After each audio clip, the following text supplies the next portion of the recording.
ማታ ስትተኛ ወንድሜን አስቀየምኩት ማንን አስቀይም የገባው በል ይላል። በዝርዝር ነው የሚጽፍ በዜና አበው ላይ። ማታ ስትገባም ዛሬ ማንን አስቀየምኩ ከክርስቶስ ጋር ዋልኩ ወይስ ከሰይጣን ጋር ዋልኩ በል። ሌሊት ጠዋት ስትነሳ ከእግዚአብሔር ጋር አደርኩ ከሰይጣን ጋር በል። መንግሥተ ሰማያትን ይዣት አደርኩ ሲኦል ውስጥ ገብቻ አደርኩ በል። ኪሳራህን ገምግም ነው ጧትና ማታ። የማያስብ ነጋዴ፣ ኪሳራውን የማያስብ ነጋዴ፣ ትርፉን የማያስብ ነጋዴ ይሄ ምን ይባላል?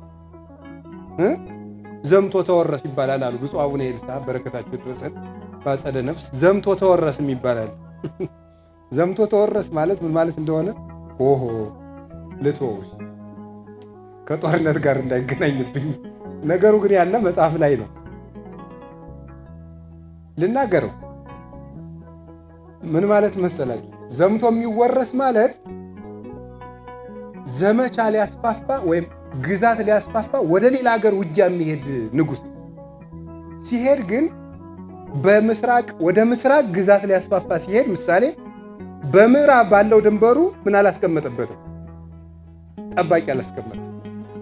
ከዛ በዚያ ግዛት ሊያስፋፋ ሲሄድ ምኑ ተወርሶ ይቆያል? ራሱ ቤተ መንግስት ተወርሶ ይቆያል። እንዲህ ያለ እንዳትሆን ይላል ማሪሳቅ እኮ ነው የሚለው። እንደዚህ ያለ እንዳትሆን ዘምተህ እንዳትወረስ ግዛት ግን ሳትለቅ ተዋጋ ይላል። ግዛት የተባለችው ጸሎት ናት። ጸሎት አቋርጦ አገልግሎት የለም። ከዚያ ወጥተህ ቤተ መንግስትህን ለቀህ አትዋጋ። ቤተ መንግስት ጸሎት ነው። ከጸሎትህ ወጥተህ ሰይጣንን ማሸነፍ አትችልም ነው። እንደዚያ ዘምቶ እንዳይወረስ ነጋዴ ትርፍና ኪሳራውን እና ትጋቱን እስቲ አሁን ነጋዴ አስቡት። የነጋዴን ትጋት አስቡት። ለንስሐ አባት አይገኝ፣ ጉባኤ ላይ አይገኝ፣ ምን አይገኝ። አብዛኛው ነጋዴ አንዳንዱ እንዲያውም ኧረ ልጄ ጉባኤ ና ተብሎ ሲደውልለት መዋጮ ሲኖር ጥሩኝ ይላል። ነፍሱን ብር ሊያወጣው ነው እንደው ማለት። እንዲህ አድርጎ የሚያተጋው ምንድን ነው? ትርፍና ኪሳራ ነው። ትርፍና ኪሳራ ነው። ይሄ ዓለም ንግድ ነው። ወበከመ ብእሲ ዘይነግድ ወጽዋ እግብርቲሆሙ ንዋዮ ይትገበሩ ቦቱ። መንግሥተ ሰማያት ሕገ ወንጌል ተስፋ እግዚእነ ኢየሱስ ክርስቶስ ሩቅ አገር የሚሄድ ነጋዴን ባሮቹን ጠርቶ ያተርፉበት ዘንድ መክሊት የሰጣቸውን ሰው ይመስላል አይደል ያለ። እንድንነግድ ነው። ዕድሜ ንግድ ነው። ወጣትነት ንግድ ነው። ሽምግልና ንግድ ነው። ትዳር ንግድ ነው። ምንኩስና ንግድ ነው። ሹመት ንግድ ነው። ነጋዴነት ንግድ ነው። እጃችን ላይ ያለው ነገር ሁሉ መንግሥተ ሰማያትን የምንገዛበት መነገጃ ወረታችን ነው። ሁሉ ነገር እድል ነው። ጊዜ እድል ነው። ጧት እድል ነው። ማታ እድል ነው። ቀን እድል ነው። ትራንስፖርት እድል ነው።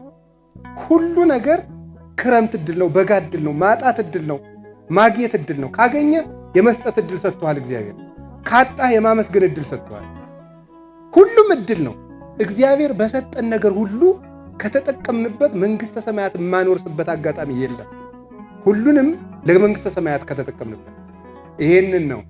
እስኪ የጸናውን አስቡት። ይሄን እያሰባችሁ ተስፋችሁን አስቡ ነው። ክርስቶስም መከራውን እያሰበው እሱ ተስፋ አይፈልግም፣ ራሱ ተስፋ ነው። ወደፊት ያለውን